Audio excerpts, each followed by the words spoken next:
Makapanindig balahibong sinagot ni Marcoleta si Abante, Acop, Fernandez, Castro, Luistro. Heto na.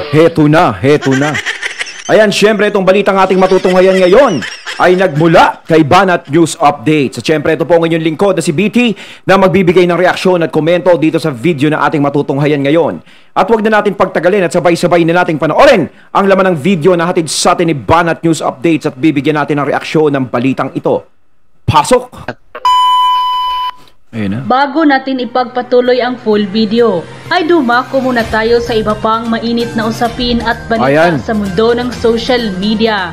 Kahit ilang pilit na siniraan at tila kaliwat ka ng pambabatikos sa mga Duterte ng mga mambabatas sa Kongreso at ng kasalukuyang administrasyon ngayon, at kahit ilang pilit ninyong ginawa ng kasinungalingan, ay sadyang mananaig pa rin sa huli ang katotohanan. Tama? Tapos ang pananahimik, tila nagkalabasan na rin ang buong katotohanan. Ito ang nakakagulat. Kala mo mga nagmi-meeting sila, kala mo talaga yung litrato sa Last Supper Sa ikalawang pagkakataon, member of the House of Representatives of the Philippines na si Richard Gomez at ang kasalukuyang mayor ng Ormoc na si Lucy Torres Gomez binasag na rin ang katahimikan at matapang na nagsalita.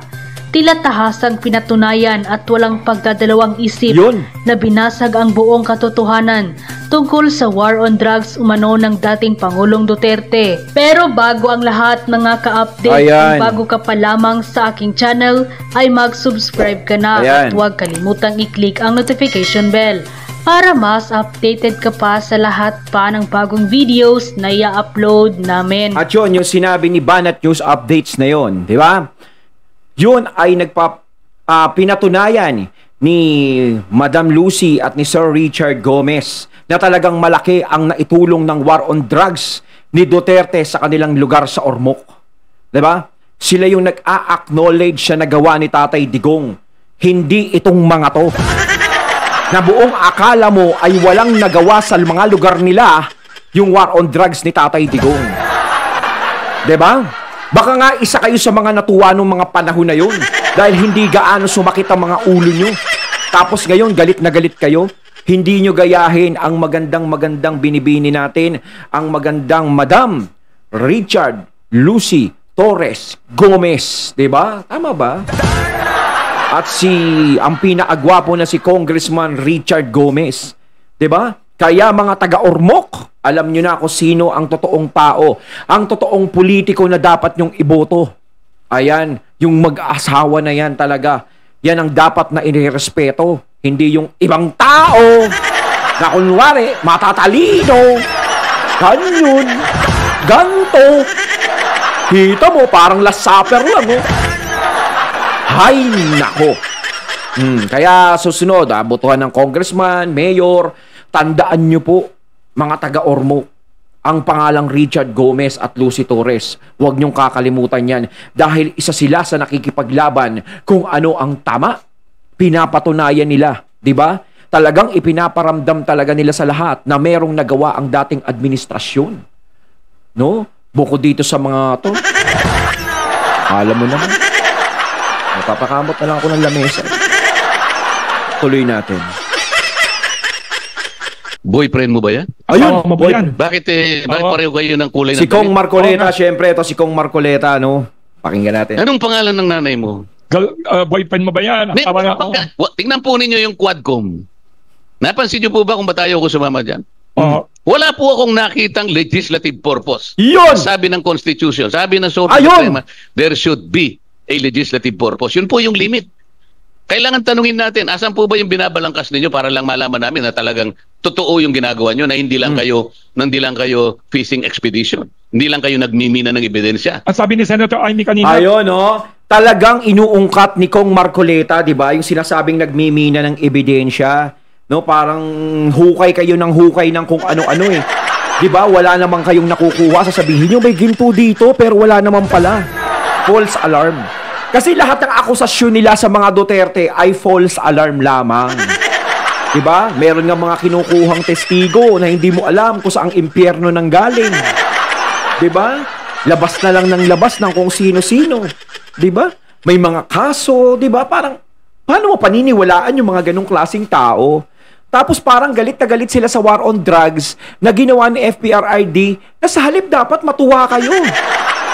Di ba? Ano ang ikinagagalit nyo na kinalaban ni Tatay Digong ang mga drug addict sa Pilipinas? Hindi ba kayo natutuwa na yung mga anak nyo, pamangkin nyo, o mga kapitbahay nyo, o lahat ng tao dito sa buong Pilipinas ay naisalba ng war on drugs na yan? Diba? Kaya ang mga kumokontra dyan diba? Ang mga kumokontra dyan, kung hindi ka sabwat, nakikinabang dyan. Pero kung ikay walang pinapakinabangan dyan, o anuman, hindi mo yan kukontrahin at iisipin mo sa sarili mo, no, na tama ang ginawa ni Tatay Digong. Ang mga taong bayan nga gustong-gustong yung nangyaring yun dahil ligtas sila noong mga panahon na yun Ang taong bayan hindi naaapektuhan pero kayo naaapektuhan. Kaya tama si Kong Marcoleta. Diba? Diba? Ang dami niyong hinuhukay na ebidensya sa mga Duterte para sila ay mapabagsak. Diba? Natatakot kayo sa mga Duterte na muling magkaroon ng katungkulan, ng mataas na katungkulan sa gobyerno. Yun ang kinatatakot nyo dahil alam nyo ang kahihinatnan nyo. Pero alam nyo, sinasayang nyo lang ang panahon nyo sa kakaprotesta nyo sa mga Duterte, sa kakaganyan nyo sa mga Duterte. Walang naitutulong yan sa mga nasasakupan nyo. Ang mga nasasakupan nyo ay humihingi na ng tulong sa inyo, mga kaibigan. Diba? Hindi nyo na sila pinapansin. Masyado na kayong busy sa mga ginagawa nyo about sa mga Duterte. Sana naman sa isang araw ay mamulat naman ang mga mata nyo sa katotohanan na ang taong bayan na nasasakupan nyo ay hindi na maganda ang nagiging takbo. Diba drama ako? Diba? Tama ba ako? Mali? Lalong-lalo na mag-e-eleksyon sa isang taon. Tapos ganyan ang pinapakita nyo. Alam nyo namang walang maitutulong yan. Diba? Imbis na ipakita nyo sa kanila na makakatulong kayo sa kanila, ganyan pa rin ang ginagawa ninyo. Bullying na daw ginagawa sa iba. Nabubuli nga po sapagkat sasabihin ng isa, pwede po bang hindi ko nasagutin yun? Dapat sana pinayagan mo. Pero sapagkat ang tinatanong mo, wala namang kaugnayan sa gusto mong isagot niya dahil wala kang legislative purpose. No. Hanggat wala po kayong nakabalangkas na legislative measures, wala po kayong karapatang magtanong o tumawa ng legislative. Tama. Diba? Yung mga tinatanong nila, wala namang kasi talaga sa pinag-usapan No? Kaya ni BP Sara, diba? Susulpot siya doon. Ang pag-uusapan, yung 2025 budget, ganito. Tapos ang pag-uusapan nyo, yung tungkol dun sa confidential fund. Diba? Ngayon, kung meron talaga kayong pinag-usapan na ganyan ang pag-uusapan natin, ayun pwede siguro. Diba? Nagkaroon kayo ng pasintabi sa Vice President. Kaso nga lang hindi Sinasamantala niyo yung pagkakataon. Now, pupunta si Sara Duterte dito, minsan lang mangyari to. Diba? Itanong na natin ang itatanong natin, gantihan na natin. Tuta, naiinis na tayo rito. Oh. Diba? Papuntahin nyo nga yan dyan. At malakas na kalabang ko yan. Diba? So, yung mga quadcom ngayon, magkano ngayon yan? Power Rangers! Fusion! Kasama-sama sila ngayon. Pagtulong-tulungan nyo yan, mga Power Rangers, Dapat hindi quadcom pangalan nyo, Power Rangers. Legislative inquiry in aid of legislation. Maliwanag po yan. Ang galing ni Congressman Marcoleta. Ay, may tanong dito sa kaliwa. Yes, talaga. Yes. Pakilala, anong name ninyo? Yes. So good afternoon po, Congressman Marcoleta. I'm Mean Dumagit po from EuroTV. Ang question ko lang po in connection po sa question ni Ma'am Cathy. Nabanggit nyo na ang power of the purse ay inherent sa Kongreso at hindi dapat questionin. Ang tanong ko po, paano nyo po maaayon ito sa mga concerns tungkol sa umano'y inefficiency sa paggamit ng budget ng OVP? Sa tingin nyo po ba kailangan pa ng mas malalim na investigasyon o sapat na ang naging presentasyon ng OVP sa budget hearing bilang form of accountability? Yung po kasing pagtatanong ng mga kasama ko ay pinagsama. Yung pagtatanong ng mga kasama mo, kung Marcoleta, wala sa hulog. Sama po nila. Kinukonekta nila sa maling kaparaanan. Yung pong tinatawag na budget briefing ay ipanahon po para lahat ng ahensya, kasama na po yung Office of the Vice President and even the Office of the President, para ilahad lamang po sa amin, ito po yung aming budget proposal. Example po yung budget ng OBP, 2025. Sa tradisyon po namin, yung dati namin ginagawa, magmula po na ako'y pumasok sa Congress, 13 Congress po, nandyan na ako, 2004. 3 Vice Presidente na po ang nakita ko na nag-propose ng kanilang budget. Noli de Castro, Jojo Binay, Leni Robredo. Ang tradisyon po, dahil siguro sa paggagalangan sa 3 dakilang bahagi ng ating pamahalaan, hindi na po tinatanong pagka pinag-uusapan is the proposed budget. Propose lang. Pinapasok po nila yung accountability. Yung accountability po, papasok lamang kapag nandun na tayo sa pagkakagasta ng budget. Hindi yung... Ang linaw, ang galing talaga ni Kong Marcoleta. Diba? Kita nyo naman, legit yan si Kong Marcoleta talaga. Nakita naman natin, no? Talagang legit, matagal na siya dyan, 2004 pa lang. Diba? Kaysa doon sa mga nag-aasta-astahang mga baguhan. Diba? Mismo, nagpo-propose lang. Ang tinatanong nila, hindi naman ang 2025, ang tinatanong lang is 2023 budget. Huwag niyong pagsamahin yun, sabi ko sa kanila. Di ba? Tama naman si Kong Marcoleta eh. Pinagsasama kasi nila yung tanong. Ang purpose ng pagpunta ni VP Sara doon ay yung 2025. Hindi naman yung kung ano-anong dapat nilang itanong. Ang ginagawa kasi nila dyan, alam natin kung ano ang hidden agenda nila kapag pumunta ang mga Duterte dyan. Siyempre, kanino ba sila sumusunod kundi kay Master? Kay Master Slayer. Diba? So, kung uutos ni Master Slayer, na i-slay nyo yan. Diba? Walang magagawa yung mga yan. Di walang budget yung mga yan. Diba? Kitang-kita naman kasi sa kanila eh, na meron silang pinapakinggang tao. Diba? Ngayon, kung ano yung respetong ibinibigay nila nung mga nakakaraan sa mga vice president, diba? Kung ano yung mga binibigay na respeto, bakit hindi nila maibigay kay Vice President Sara Duterte? Vice President din yun. Halos nawawala na nga yung respeto nila sa Vice President eh. Ganyan na nga yung pinapakita nilang trato. Na akala mo si VP Sara konsihal lang. Diba? Halos sa lahat ng Vice President, siya lang yung tinatrato ng ganyan.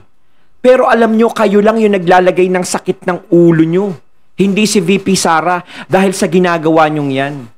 No? Parang isinusugal nyo yung reputasyon nyo sa ginagawa nyo kay VP Sara. Kung kayo'y may sinusunod o anuman, diba? Di sinusugal nyo reputasyon nyo. Kayo ang sumisira sa mga sarili ninyo. Siguro ngayon magkakampi-kampi kayo. Diba? Kayo ang nagwawagi. Pero ang taong bayan hindi na nagagandahan sa ginagawa ninyo. Tayo nagkagulo sapagkat nakikita ko na yung pamumulitika. 2022, wala pang awayan noon, ang Vice President natin, si Sara Duterte, they took only 13 minutes to dispose the budget. 13 minutes. Wala pang awayan. 22 minutes. Kaya lang humaba ng konti because somebody objected. Pero ganun din ang nangyari. 22 minutes, tapos na yung budget.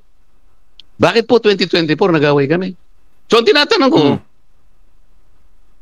are we now setting aside this tradition? Yung paggalang sa bawat isa? Huwag mong ipapasok yung accountability because that's another matter. Another agenda. The reason why the office of the Vice President in so far as the confidential fund is concerned was issued a notice of disallowance. Ito yung ebidensya that she is accountable. Yung pagkaka-issue ng notice of disallowance is an evidence that each and every office should make an account. Walang makaliligtas doon. Walang makakiiwas doon. Ang problema po, ang sabi ko sa kanila, do you know the nature of a notice of disallowance? Kasi puro bagito eh. Hindi naman nila... di ba yung mga bagito? Kung sino pa yung mga bagito, sila pa yung maaangas eh, no? Hindi nila kayang sabayan si Kong Marcoleta. Di ba? Kaya para sa akin, no, hindi ako nakukontento eh, no, na maging senador lang si Kong Marcoleta. Para sa akin, kayo mga katunay, pabor ba kayo? Parang fit na fit siya sa pagiging Vice President o Presidente ng Pilipinas? Aba.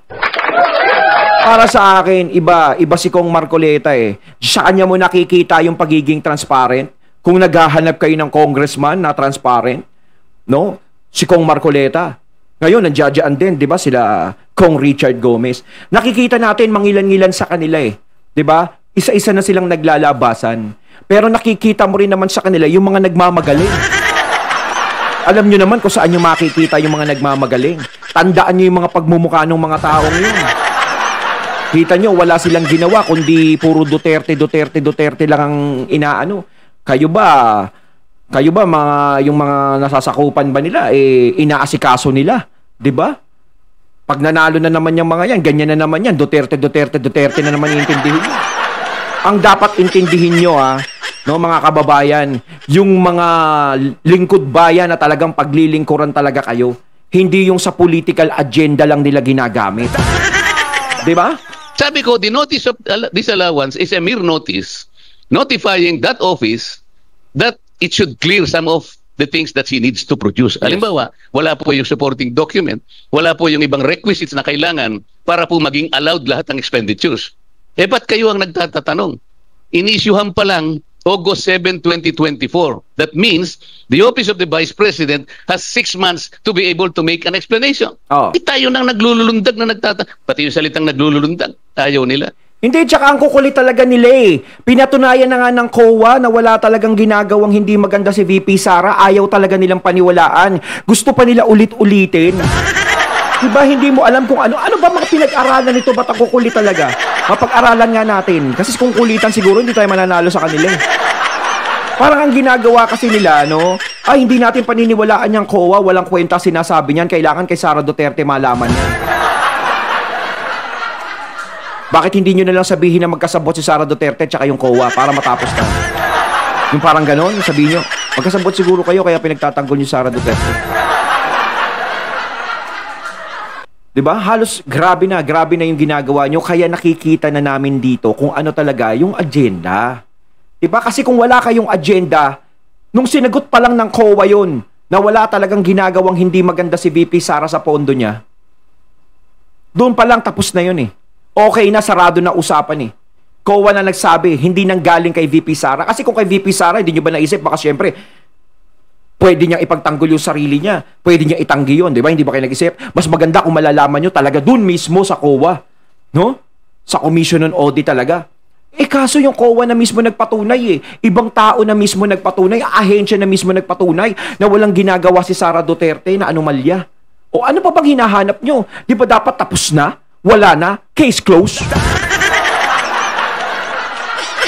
They were so eager. Gigil na gigil lahat. Trying to jump on the Vice President. Wala na po yung galangan eh. Yes. Kaya sabi ko, kung ganito tayo, ba't yung budget natin sa House of Representatives? No one is questioning. No one is defending. Did you know that? Walang tumayo para i-depensa yung budget namin. Na siguro higit na malaki kaysa budget ng Office of the Vice President. Nobody stood up to question our budget. Why? Yes. Paggagalangan nga po eh. Office of the President, dumating ba yung President? No. Yun pong accountability will come in dun po sa pagsisiyasat kung tama na yung pagkakagasta. Hindi pa ako nakapagpapile ng sagot ng Vice President.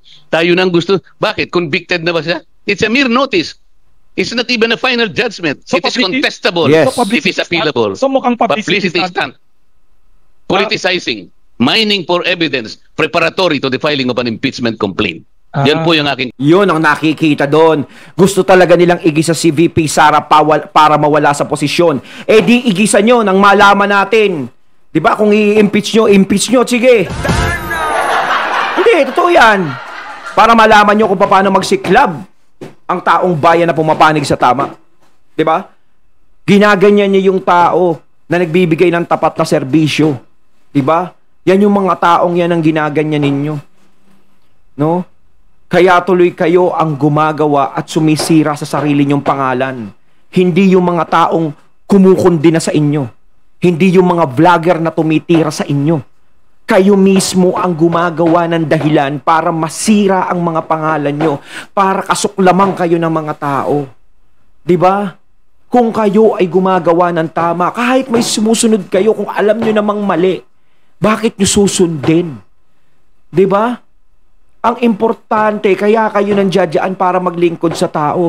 Alam nyo kung ipinapakita nyo sa taong bayan na all out kayo sa paglilingkod, nagiging patas kayo sa lahat ng bagay, magalit man sa inyo ang pinuno ninyo, pero ang taong bayan, ipagtatanggol kayo niyan kung nasa taong bayan ang panig ninyo.